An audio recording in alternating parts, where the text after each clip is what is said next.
Emmanuel Macron a tenté, mardi 14 novembre depuis Tourcoing, de convaincre qu'il ne mène pas seulement une politique favorable aux Français les plus aisés, après avoir passé 3 heures lundi à Clichy-sous-Bois, puis s'être rendu à Lille et Roubaix. Le chef de l'État a détaillé une série de mesures en faveur des habitants des quartiers populaires.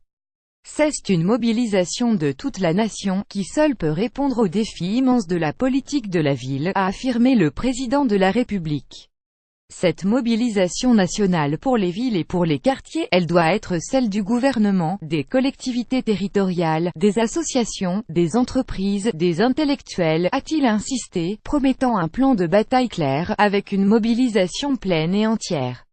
La suite après cette publicité: les perdants de Macron, l'écriture inclusive de Castaner, le soutien de MAM. Personne ne perdra le moindre crédit en 2018. Le président de la République a assuré que personne ne perdra, dans les communes concernées par la politique de la ville, le moindre crédit sur 2018 et promis que les crédits de la politique de la ville seront sanctuarisés durant le quinquennat. Il y aura maintien de tous les engagements et les quelques collectivités qui auraient pu perdre au changement de périmètre en cours seront compensées, a-t-il déclaré, confirmant le maintien des contrats aidés pour les territoires en difficulté. Jai demandé à ce que les contrats aidés qui seront maintenus soient prioritairement affectés aux territoires les plus fragiles. Police de proximité et lutte contre la radicalisation. Le socle premier, c'est de redonner l'effectivité des droits des citoyens dans les quartiers, déclaré Emmanuel Macron, appelant à un renforcement des services publics dans les territoires en difficulté. Le chef de l'État a en particulier mis l'axe sur le droit à la sécurité des habitants de ces territoires.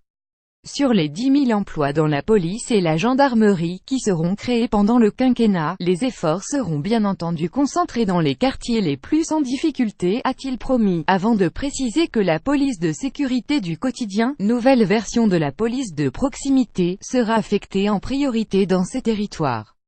Concernant la radicalisation, Emmanuel Macron promet d'ici au début de l'année prochaine une quinzaine de plans de lutte contre la radicalisation et d'activation d'une politique de déradicalisation, avec des moyens supplémentaires, des fermetures de structures et une action résolue sur le terrain.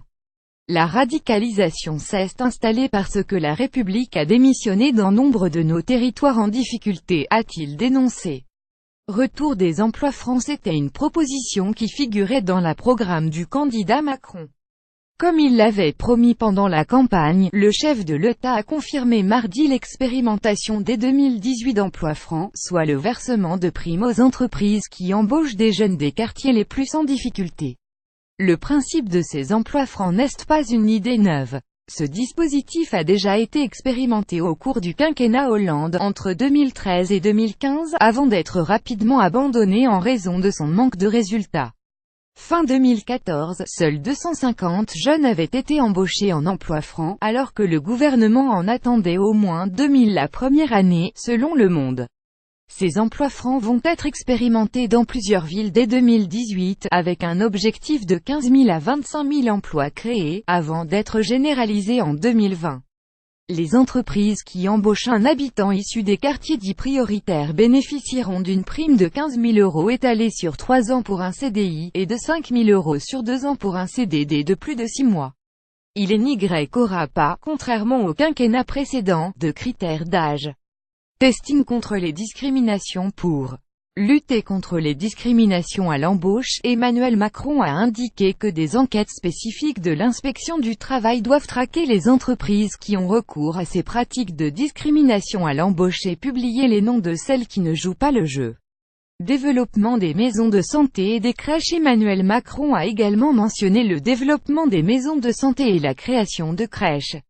Il a par ailleurs annoncé une hausse de 30% de l'allocation pour la garde des enfants, dès l'an prochain, pour les familles monoparentales.